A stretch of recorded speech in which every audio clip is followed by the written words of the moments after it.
Hi everybody, it's Anna, and today we are talking about Dunkirk. Now I saw Dunkirk, I believe I saw it actually opening weekend with my dad. It was not, I'll be honest, it was not a movie that I was jumping up and down going, yay, let's go see it. I typically don't get very excited about war films, but my dad had been waiting for this movie to come out. He was very excited about it. So I said, you know what? It's Christopher Nolan. Why not? You know, I can suffer through the blood and guts and gore and that we typically get in war movies, you know, for my dad. But that's not what I got. I was really happily surprised by Dunkirk.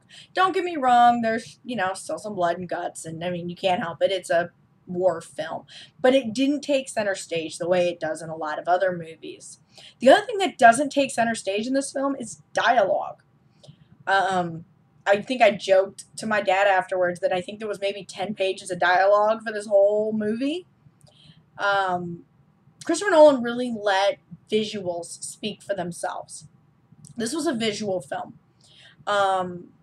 I think some of the characters maybe had 2 lines, and they were characters you saw on screen for 40% of the time. But I think that was brilliant because a lot of times these war films can get drugged down in characters having emotional breakdowns and just these huge monologues, and sometimes they are just brilliant, don't get me wrong, and other times it's like, okay, I'm gonna cry now and I'm bored. Dunkirk doesn't do that.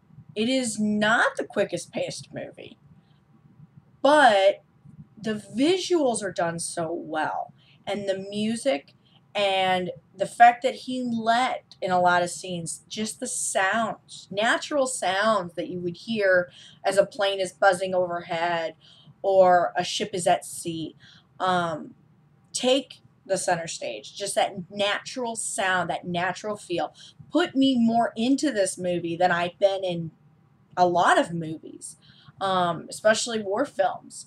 So I think that the way he put this out there was just brilliant. And again, it's Christopher Nolan. I mean, you can't sit here and be like, oh, he doesn't know what he's doing. Nolan knows what he's doing. And he really knew what he was doing on this one, because he had me, a war film gal, so intrigued and so drawn into the film and so on the edge of my seat that, I mean, I was on the verge of tears repeatedly just out of, next moments that, even knowing the story and knowing that it was a success, you're like, I don't know if they're going to pull this off. You know, the fact that he could do that just speaks to his skill. And I was so happy I went and saw it. I came back just ranting and raving afterwards about how beautiful it was and about how the visuals told the story. I didn't need clunky dialogue. I didn't need exposition. The story was told through what I was seeing. And I hope a lot of filmmakers pick up on this, because there's so many films where there's just so much clunky expositional dialogue where you're basically explaining the scene to me. Well, let me watch it. Let me enjoy it. And Dunkirk does that perfectly. Absolutely perfectly. I mean, I didn't even realize that was Tom Hardy until near the end of the movie, when I was like, I think that's Tom Hardy. But I heard him speak so few times that I couldn't pick up on it. And I think that's great. I don't think that they should be the center of the film. I shouldn't be going, oh, look, it's Tom Hardy. Oh, look, it's Tom Cruise. I shouldn't do that with movies. I should be looking and going, look at that character in this scene and feeling the scene.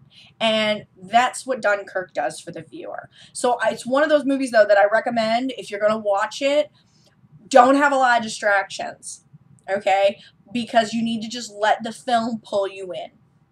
Okay, so don't start with distractions. You're not going to get distracted once you start, but don't start with any. Like, put the phone down and just focus. Okay, they are not going to re-explain things to you. They don't do that. Okay, it jumps around. So you're going back and forth in time.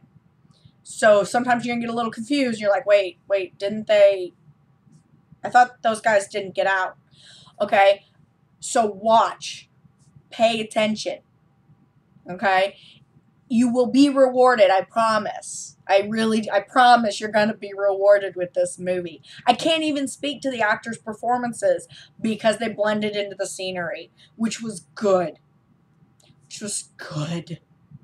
Okay? The actors were good, don't get me wrong. I'm not saying anything bad about them. They weren't bad or anything like that.